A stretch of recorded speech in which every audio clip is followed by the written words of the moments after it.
আজ একটা মা হয়ে আবারও তোমাদের সামনে আমি ভিক্ষে চাইছি দুহাত পেতে। আমার জীবনে যে কাজটা আমি আর কোনোদিনও করতে চাইনি সেই কাজটাই আবার আমাকে করতে হচ্ছে। আমরা তো মায়ের জাত, একটা বাচ্চার জন্য আমরা সব করতে পারি। খুশের মতো দেখতে, এই তো এটা তো আমার আয়ুষের মতো দেখতে। ওর হাসিটা জানো তো আমার খুশের মতো, ওর চোখ দুটো আমার খুশের মতো। সুপ্রভাত প্রিয় দর্শক, সবাই কেমন আছো? কোচবিহার জেলার থেকে আমি প্রিয়া নতুন আরও একটি ভিডিওতে সবাইকে অনেক অনেক স্বাগত, অনেক অনেক ভালোবাসা জানিয়ে আরেকটা ভিডিও তোমাদের সাথে শুরু করছি। তবে আজকের ভিডিওটা ব্লগিং দিয়েই শুরু করেছিলাম, কিন্তু শেষটা একটু অন্যরকম হবে। তোমরা প্লিজ ভিডিওটা শুরু থেকে শেষ পর্যন্ত দেখো। একটা মা হয়ে সত্যি একটা সন্তানকে এইভাবে পড়ে থাকতে দেখতে পাচ্ছি না। আমার আজকের ভিডিওতে যত টাকা আমি ইনকাম করব, মানে যত ডলার আমি ইনকাম করব, সবটাই আমি সেই বাচ্চাটিকে দিতে চাই। ভিডিওটাতে আমার ব্লগিং যতটা না দেখার প্রয়োজন, তবে লাস্টেরটুকু অবশ্যই তোমরা দেখো। দেখলেই তোমরা বুঝতে পারবে যে একটা মা কতটা অসহায় হয়ে আছে। তার বাচ্চার হাতে মাত্র 20 থেকে 22 দিনের মতো সময় আছে। এই পরিস্থিতিটা একমাত্র সেই মায়েরাই বুঝবে যারা সেই পরিস্থিতিটাকে কাটিয়ে এসেছে। তোমরা তো জানোই আমার 2 বছর আগের ঘটনা। যাই হোক, সেসব আর এই ভিডিওতে শেয়ার করতে চাইছি না। তবে একটা মা সত্যিই কতটা অসহায় হলে পরে সেই মা বাবা মানুষের কাছে হাত পাততে বাধ্য হয়। প্রত্যেকটা মা বাবাই চায় আমাদের যতটুকু সামর্থ্য, ঠিক সেই সামর্থ্য অনুযায়ী আমরা আমাদের বাচ্চাকে বড় করি। কিন্তু ওই যে পরিস্থিতি, ভাগ্য এমন জায়গায় নিয়ে যায়, মাঝে মাঝে সত্যি লোকের কাছে হাত না পেতে আমরা পারি না, কারণ পরিস্থিতিটাই এমন দাঁড়িয়েছে। যাই হোক, সকালে উঠেই আগে কাপড় চোপড়গুলো মেলে দিলাম, আর ব্যাকগ্রাউন্ড মিউজিক দিচ্ছে আমার ছোট সোনা পাপাটা। কোথাও কাপড় মেলার জায়গা নেই, বাইরের বাসটাও ভেঙে গেছে। তো শুভ সকাল, সবাই কেমন আছো? আশা করি ভালো আছো, সুস্থ আছো। কোচবিহার জেলার এই ছোট্ট গ্রাম থেকে আমি প্রিয়া নতুন আরও একটি ভিডিওতে সবাইকে অনেক স্বাগত। আয়ুষ টিউশন পড়ছে, ঘুম থেকে উঠে কিছুতেই পড়তে চাচ্ছে না, কারণ হিন্দি ওর মাথাতে কিছুই ঢোকে না। তো যাই হোক, তারপরেও ছোট্ট ছোট্ট যেগুলো পারে সেটার উপরই পড়াচ্ছে ওর দাদা। আর আমি এখন যেহেতু স্কুলটা মানে অল্প সময়ের জন্য, মানে পরীক্ষাটা, তো ভাত খেয়ে যেতে চায় না, ডালিয়াও খায় না। তো ওর বাবা কালকে কেক, তারপরে আরও কী এনেছে, তো সেগুলোই ওকে দিব, খেয়ে দিয়ে যাবে, পরে এসে ভাত খাবে আর কি। তো চলো, এখন হচ্ছে আমি কি করব, সবই তো নোংরা, কি দিয়ে শুরু করব আমি সেটাই বুঝতে পারি না। তো ও রান্নাঘরে বাসন আছে, সেটা দিয়ে সকালের কাজবাজগুলো দেখুন। বাবা ঠাকুর, রোদটা দে, গরম হোক হোক, কাপড়গুলো তো শুকাবে, এখনও অনেক কাপড় আছে। তা চলো বন্ধুরা, দেখতে থাকো ব্লগটা, আশা করি ভালো লাগবে। আর আজকে ওই ঘরটা রং করবে আর ওই ঘরের দরজা কাটবে। আজকে অনেক চাপ আছে সারাদিনে, তাই মাকে ফোন করলাম সকালবেলা যে মা একটু আসো, খুশকে ধরলে আমি এদিককার কাজগুলো করতে পারবো। তো ওই যে এখানে দরজা কাটবে, মিস্ত্রিও আছে অনেক। চলো দেখ। সত্যি কথা বলতে আজকে ব্লগ খুবই সামান্য করেছি, কারণ ওই যে বললাম দুপুর থেকে মানে ভিডিওটার চোখে পড়ছে, অনেক দিন থেকেই চোখে পড়ছে, তবে এতটা গভীরভাবে দেখার সময় সুযোগ আমার হয়ে ওঠেনি। পুরো ডিটেলসটা যখন জানলাম, বিশ্বাস করো আমার চোখ দিয়ে জল বেরিয়ে গেছে। মানে পুরোটাই আমার মনে হচ্ছে যে বাচ্চাটা আমার খুশ, এরকমটাই মনে হচ্ছে আমার। আমি এখন একটা ভিডিও খুঁজে পাচ্ছি না, ওই ভিডিওটাই আমার সর্বপ্রথম চোখে আসে। খুশ যেমন চোখ বন্ধ করে হাসে, ঠিক বাচ্চাটা সেইভাবে হাসছে।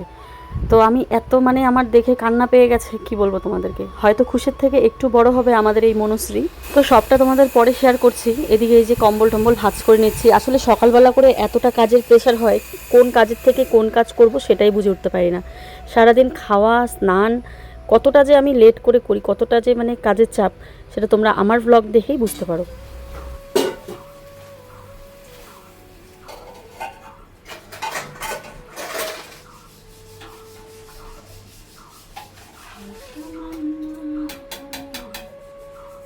এই গরমে কম্বল দেখে অনেকে আমাকে কমেন্ট করো যে কম্বল কেন প্রিয়া।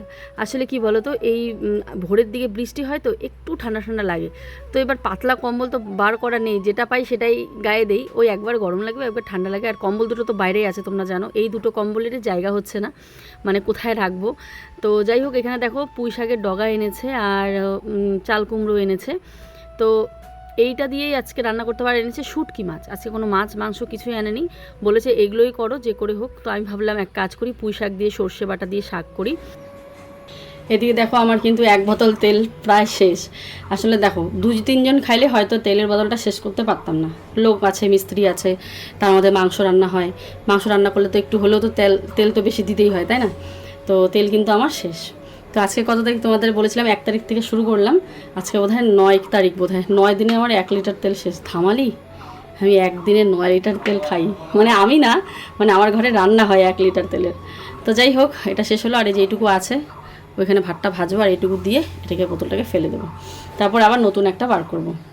মানে আমি এটাই দেখতে চেয়েছিলাম মাসে কটা তেলের বোতল শেষ করি, মানে কোনো দিন গণা হয় না তো। পাশে একটু কাজ হচ্ছে, তাই একটু আওয়াজ তোমরা শুনতে পারছো আমার ভয়েস ওভারে। যা হোক, ভাত আছে, ভাতটাকে ফেলবো না, ওর বাবাকে আমি গরম করে দেবো। আমিও খেতে পারতাম, কিন্তু আমার থেকে বেশি ওর খিদে পেয়েছে। যদি এইটুকু করে না দিই ও খাবে না, পরে খিদে পেয়ে যাবে। তার জন্য আমি ভাবলাম না, আমি না খেয়ে আগে ওকেই ভাতটাকে ভেজে দিই। আমি না হয় দুধ আছে, ক্যালক্স আছে, সেরকম কিছু একটা আমি খেয়ে নেব, কারণ ও আবার ক্যালক্স ট্যালক্স খেতে চায় না। তো তো এখানে দেখো একটু কালো জিরে আর শুকনো লঙ্কা ফোড়ন দিয়ে নিলাম। এবারে যে ভাতটা আছে সেটাকে আমি ভেজে নেব। না, আজকে কোনো ডিম দেবো না, কারণ আগের দিনের পাঙাশ মাছ ছিল। ভাতটা যেহেতু ফ্রিজে রেখেছি তাই একটু খটখটে হয়ে আছে, তার জন্য ভাবলাম না, একটু গরম করে দিই, তাহলে খেতে ভালো লাগবে। আর ডিম দিলাম না, ওই যে বললাম পাঙাশ মাছের তরকারি আছে, সেটা দিয়ে ও খেয়ে নেবে। আর খালি ভাত কি গরম করবো, ভাবছিলাম একটু পেঁয়াজ দিয়ে দিই, একটু কালো জিরে দিয়ে দিই। তো এই করেই আর কি ওকে ভাতটাকে ভেজে দেবো। পাশে তো আমি ভাত বসিয়ে দিয়েছি, তোমরা দেখতে পাচ্ছ। আর মিস্ত্রি যখন বাড়িতে থাকে তখন দেখবে 1-2 তরকারি দিয়ে কিন্তু হয় না। তোমরা অনেকেই বলছো যে ঘরে কালার হচ্ছে, দুটো বাচ্চা নিয়ে তুমি কিভাবে মিস্ত্রিকে রান্না করে দাও, আমরা হলে সম্ভব নয়। প্রিয়া, এটা না করলেও পারতে, মানে তোমরা বাইরে থেকে খাবার দিতে পারতে, এরকমটা অনেকেই বলো। আমিও বলেছিলাম যে আমার যে কতটা পরিশ্রম হচ্ছে, কষ্ট হচ্ছে, সেটা আমি একমাত্র বুঝি। কিন্তু ওই যে একটা ইমোশন কাজ করে, জানো তো, যখন আমরা খেতে বসি দুপুরের, সে যাই হোক না কেন, ডাল সিদ্ধ, আলু সিদ্ধ, যখন মিস্ত্রিদের মুখের দিকে তাকাই, ওরা তখনও কাজ করে, ওদের সময় হলে তবেই ওরা খেতে যায়। তো আমরা ঘরে খাচ্ছি, ওরা কিছুই খাচ্ছে না, এটা খুবই কষ্ট লাগে আমার থেকেও আর আয়ুষের বাবার দিক থেকেও। ও মাঝে মাঝে এমনও করে, যতক্ষণ না ওরা খেতে যাচ্ছে ও ততক্ষণ ভাত খায় না, খিদে পেট নিয়েই থাকে। তো এই জন্য ও বললো যে ডাল সিদ্ধ, আলু সিদ্ধ যাই বানাও না কেন, তুমি একটু ওদের জন্য রান্না করো। তাই কিন্তু ওর রিকোয়েস্টেই আমি মিস্ত্রি দাদাদের রান্না করে খাওয়াচ্ছি। হ্যাঁ, একটু চাপ হয়ে যায়, তো নেক্সট বার ওকে বলেছি আমি, আমাদের অবস্থাটাও আমি ওকে বললাম ভালোভাবে। তো বললো ঠিক আছে, নেক্সট টাইম আমি বলবো।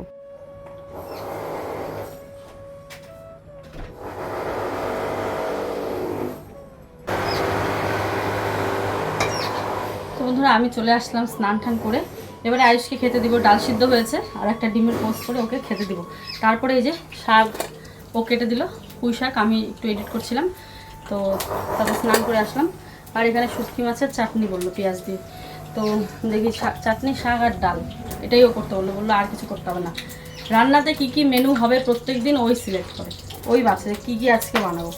তো মাঝে মাঝে আমি করি, মাঝে মাঝে, কিন্তু বেশিরভাগ সময় ও করে, মানে বাজার করে, বাজারে গিয়ে ভেবে আসে যে এটার সাথে এটা করবে, এটার সাথে এটা করবে, এসে আমাকে বলে যে এটার সাথে এটা করো। এই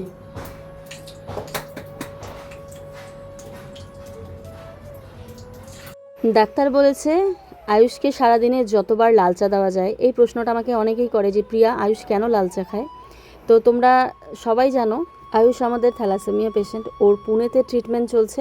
আর যারা জানো না, প্রত্যেক দিন নিত্য নতুন অনেক ভিউয়ার্স আসো, যখন বাচ্চাটাকে আমি চা দিই দেখো, তখন অনেকেই কমেন্ট করো কেন চা খায়। তো আবারও বলছি, ডাক্তার বলেছে ও যত চা খাবে তত ওর যে রোগটা আছে ও ততটা ভালো থাকবে, সুস্থ থাকবে।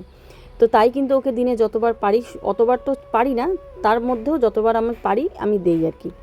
সকালবেলা বড় কাপ করে 1 কাপ চা, আর সাথে যে কোনো বিস্কিট বলো, ব্রাউন ব্রেড বা যেটাই বলো না কেন, ওকে আমাকে দিতে হয়। আর গ্রামে তো ব্রাউন ব্রেড খুব একটা পাওয়া যায় না, তো সেক্ষেত্রে নর্মাল ব্রেডও মাঝে মাঝে দিতে হয় আমাকে। তো এটা খেয়েই ওর না পেট ভরে যায়, তো এক্সট্রা করে আর কিছু ওকে দেওয়া হয় না। আর দুধ তো ওর খাওয়া যায় না, দুধ অনেক কিছু খাওয়ার বারণ আছে, যেগুলো হাই প্রোটিন অনেক কিছু খাবার বারণ আছে। আপাতত যেই ডাক্তার দেখাচ্ছি সেই ডাক্তার আমাদেরকে এই কথাই বলেছেন। তো ডাক্তারটা তো আমাদের চেঞ্জ করার ইচ্ছে আছে না, ডাক্তারটা খুবই ভালো।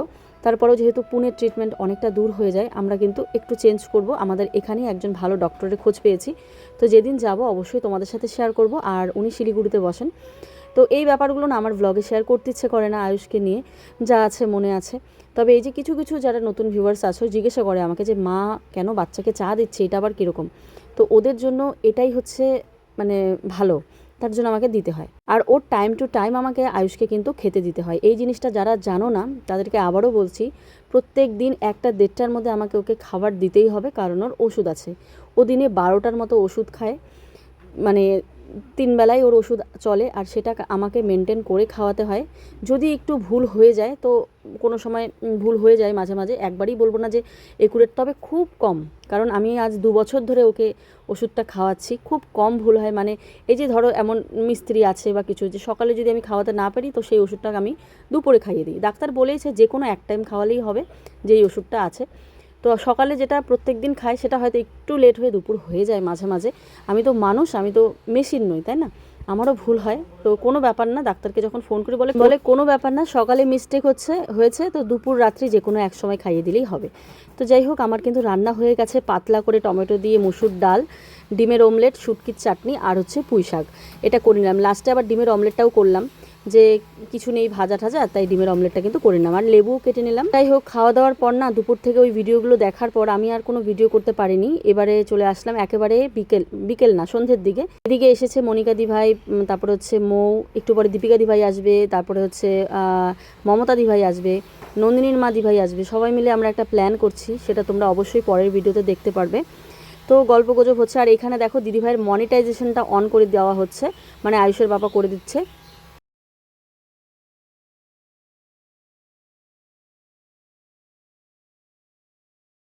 সচরাচর টেকনিক্যাল কাজগুলো করতে চায় না ও, কিন্তু মানে যেহেতু দিদিভাই দাদাভাই এই কাজটার থেকে একদমই মানে পারবে না, তাই ও ভাবলো যে না ঠিক আছে, আমি এই কাজটা করে দিচ্ছি। এরকম টেকনিক্যাল ব্যাপারে যেই আসুক না কেন, যতটা পারে হেল্প করে, লোক বুঝে। এমন কেউ আছে যারা পারবে, তারপরেও আসে যে না করে দাও করে দাও, কোনো বলে একটু মোবাইল দেখেই কিন্তু তোমরা করতে পারবে। যে ভিডিওটা করছি এটা সত্যি খুব ইম্পর্টেন্ট, খুবই জরুরি। আমাদের হাতে সময় ভীষণই কম। আমরা কি বলবো, ভিক্ষে চাচ্ছি তোমাদের কাছে আমাদের সন্তানকে তার মায়ের কোলে ফিরিয়ে দেওয়ার জন্য।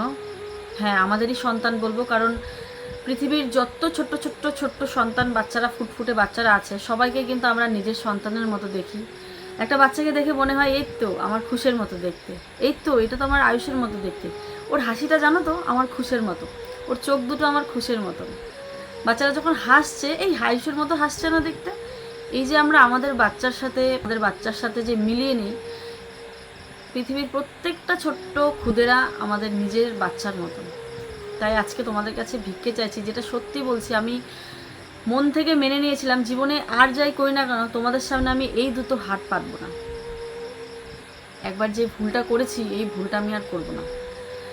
ধরে নাও এটা আমার, কারেন্টটা চলে গেছিল, তো কি বলছিলাম, ধরে নাও এটা আমি ভেবেই নিয়েছিলাম যে জীবনে আর যাই করি না কেন কারো কাছে মাথা নত করব না, কারো কাছে কোনোদিন টাকার জন্য হাত পাতবো না। কিন্তু দেখো পরিস্থিতি আমাকে এমন একটা জায়গায় দাঁড় করিয়েছে, যেখানে কমেন্টের উপর কমেন্ট, মেসেজের উপর মেসেজ, হোয়াটসঅ্যাপে আমার মোবাইল ভরিয়ে দিয়েছে।